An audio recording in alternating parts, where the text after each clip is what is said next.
조상 대대로 이어온 우리의 푸른 숲은 값진 유산입니다. 오랜 세월 잘 가꿔온 우리의 살림은 계절마다 변화하는 독특한 풍광을 만드는 금수강산이었습니다. 특히 살림은 우리 민족에게 마음 가득히 정을 나누며 아름다운 세상을 만드는 꿈을 설계하고 펼쳐나갈 수 있는 꿈의 터전, 미래 설계의 공간, 그리고 마음의 고향입니다. 따라서 우리 선조들은 푸른 숲과 맑은 물이 끊이지 않고 흐르는 치산치수가 나라를 부강하게 하는 근본임을 깊이 인식하고 숲을 가꾸어 왔습니다.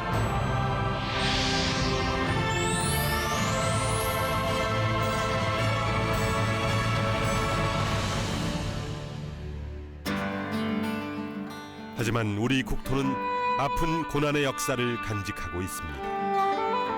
울창했던 우리의 금수강산은 일제강점기에 식민 재정을 충당하기 위해 수많은 산림이 벌채 수탈되어 급속히 감소하였으며 국민들은 취사, 난방용 에너지가 없어 나무를 뗄감으로 무분별하게 채취하면서 더욱 훼손되었습니다.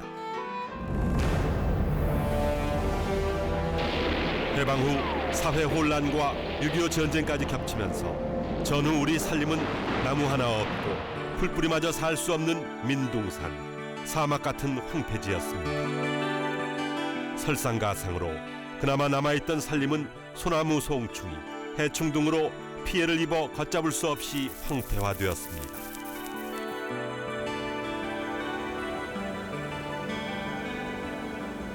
황폐의 가장 큰 원인은 산림의 무분별한 벌채와 훼손이었습니다. 전후 우리나라 산림은 전체 670만 헥타르의 3분의 1가량이 민둥산이었고 이 중 특히 황폐가 심한 지역이 약 70만 헥타르에 이를 정도로 국토는 피폐해졌습니다. 오랫동안 나무가 사라졌던 땅은 적은 비만 와도 심하게 거틀기 씻겨 내려가고 많은 비가 오면 빗물이 지면으로 스며들지 못해 흙과 함께 씻겨 내려가면서 나무가 살 수 없는 메마른 산으로 변해왔던 것입니다. 특히 황폐화된 땅은 겉은 단단한 것 같지만 비를 맞고 스며든 물이 해를 거듭하면서 강했던 표층도 부서지고 붕괴돼 흙으로 변하고 물이 마르면 다시 단단해졌습니다. 또한 심한 바람이 불면 지표 토양이 바람에 날려 유실되어 왔습니다. 이렇게 산의 표토층이 자연 붕괴되는 현상이 오랜 세월을 두고 반복되는 동안 나무와 풀들은 뿌리를 내릴 터전마저 잃어버리고 산으로부터 흘러내린 모래와 자갈은 하천 바닥에 쌓여 천정천을 이루었습니다. 이로 인해 하천이 농경지보다 높아져 많은 비가 오면 물이 뚝으로 범람하고 비가 오지 않으면 말라버리는 수해의 원인이 되어 왔습니다.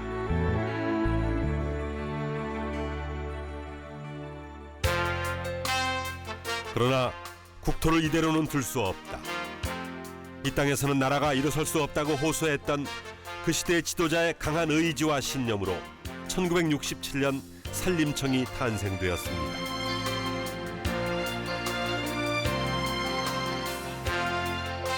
전 국토를 단시일 내에 복구하기 위해 73년 제1차 치산녹화 10년 계획을 수립하고 추진 방침으로는 국민식수, 의무조림 등을 설정하는 등 강력한 치산녹화 정책을 추진하였습니다. 또한 1차 계획기간 100만 헥타르 조림을 목표로 전국 황폐지를 대상으로 체계적으로 복구해 나가기 시작했습니다.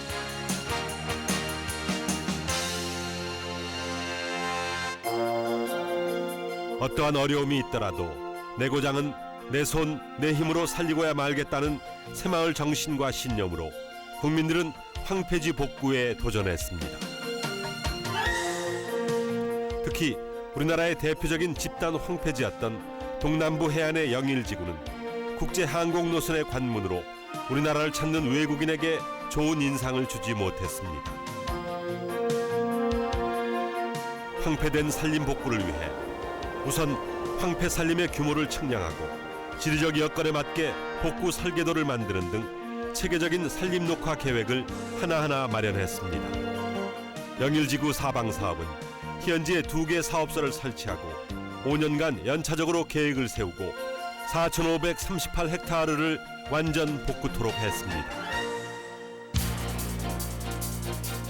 황폐한 임진은 먼저 산 윗부분에 불규칙하게 솟아있는 곳부터 정리하는 동시에 흙과 모래가 흘러내려가지 못하도록 계단을 만들었습니다.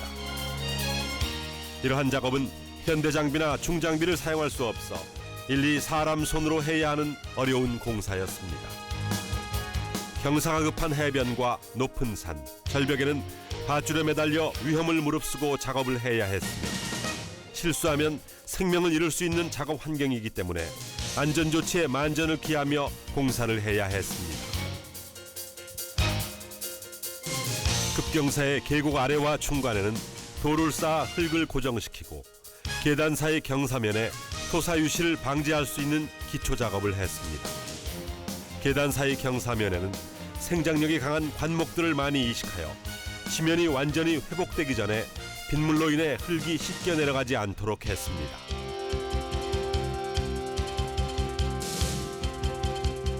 특히 이암층인 영일지구는 표토가 얇고 지면이 단단하기 때문에 나무가 뿌리를 내리기 힘든 곳입니다. 수평으로 깊고 넓은 고을을 파서 그 고을 속에 오랫동안 빗물이 고이고 풍화돼 단단한 흙이 부서져 변화되면 고을 속에 흙과 퇴비를 넣어 나무가 자랄 수 있게 환경을 바꾸는 작업을 했습니다.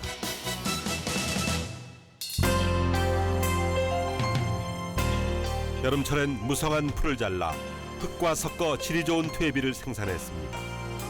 많은 퇴비를 넣고 나무를 심어야 제대로 성장할 수 있기 때문에 사방 사업지에서 가까운 곳을 택하여 퇴비를 만들어 사용했습니다. 특히 식물이 생장하기에 불량한 지역에 퇴비와 새로운 토양을 넣어 나무 뿌리가 깊이 내리도록 했습니다. 이렇게 생산된 퇴비와 새로운 토양을 운반하는 데는 많은 위험이 뒤따르기도 했습니다. 지게로도 운반할 수 없는 곳은 연약한 여자들이 이어 날라야 했습니다.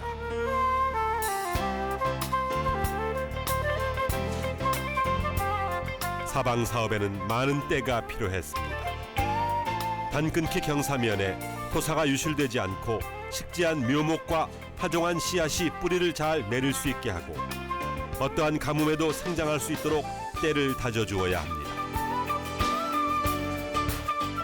사방 사업 초기에 단과 단 사이 경사면의 토사가 빗물로 씻겨 내리는 것을 막아줄 수 있도록 선주를 많이 이식했습니다.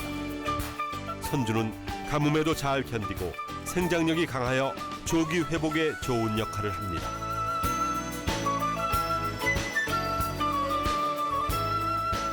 파종하기 전에 부드러운 객토와 비료 씨앗을 골고루 섞어 파종했습니다.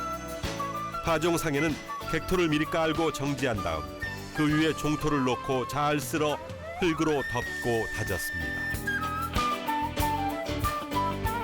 계단 사이 경사면에 파종이 어려운 곳은 구덩이를 파고 종토를 심기도 했습니다.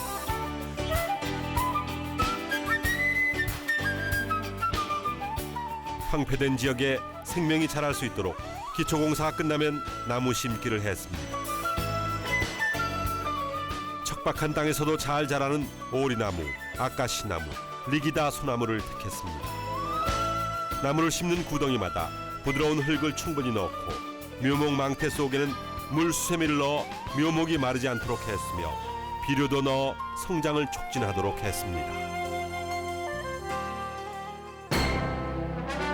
나날이 푸른 고장으로 변해가는 영일지구 사방사업 현장을 1975년 4월 17일 박정희 대통령께서 직접 현장을 둘러보시고 사방사업 진행 과정을 보고받으시면서 사방공법의 세심한 곳까지 지시하면서 격려하셨습니다. 나무를 심은 뒤에는 잘 자라도록 관리하는 데 중점을 두었습니다. 비가 오지 않아 가뭄이 계속될 때에는 묘목을 보호하고 수분 증발을 막기 위해 계단 위에 볏짚을 덮어줌으로써 잘 자라도록 했습니다. 또한 묘목이 말라 죽지 않도록 물동이로 물을 날라 물을 주는 등 한해 대책에도 최선을 다했습니다. 사방사업 임진은 토질이 척박하기 때문에 시비를 중지하면 성장이 중지돼 퇴화되기에 매년 추비를 했습니다.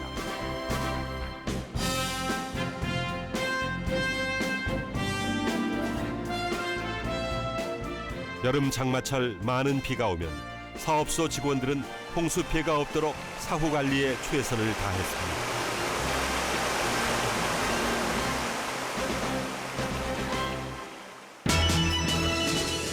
73년과 79년에 온 국민이 참여하여 시작한 지산 녹화 1, 2차 10년 계획이 4년 앞당겨 87년에 완료되었고 총 214만 헥타르의 조림과 약 7만 5천 헥타르의 사방 사업을 실시하여 국토 녹화의 원대한 임무를 완수하였습니다.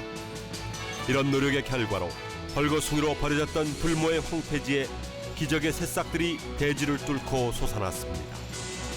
이 결실은 황폐한 산에서는 나라가 일어설 수 없다는 지도자의 불굴의 의지와 현지 산림 기술진들의 꾸준한 노력과 연구를 통해 이룩하였습니다. 5년에 걸쳐 이루어낸 이곳 영일의 사방 사업은 날로 푸른 영일로 변천되어 갔습니다. 생장이 빠른 곳은 1년에 70cm 정도 성장한 곳도 있었습니다. 4,538헥타르의 집단 황폐지는 푸른 산으로 바뀌었습니다. 사방 사업은 치밀한 계획과 지구완결 원칙으로 계통적으로 실시함이 효과적이라는 사안 교훈과 한데 뭉쳐 정성을 다하면 어떠한 어려운 일도 해낼 수 있음을 알게 되었습니다. 이처럼 국민과 함께 지난 40여 년을 푸른 숲을 일구고 갖고 온 국민과 산림청의 노력으로 오늘날 우리나라에서는 1960년대 황폐한 산림은 어디에서도 찾아볼 수 없게 되었습니다. 현재 우리의 아름답고 푸른 숲은 국민들에게 편안한 휴식처이자 쾌적한 휴양의 장소를 제공하고 있습니다.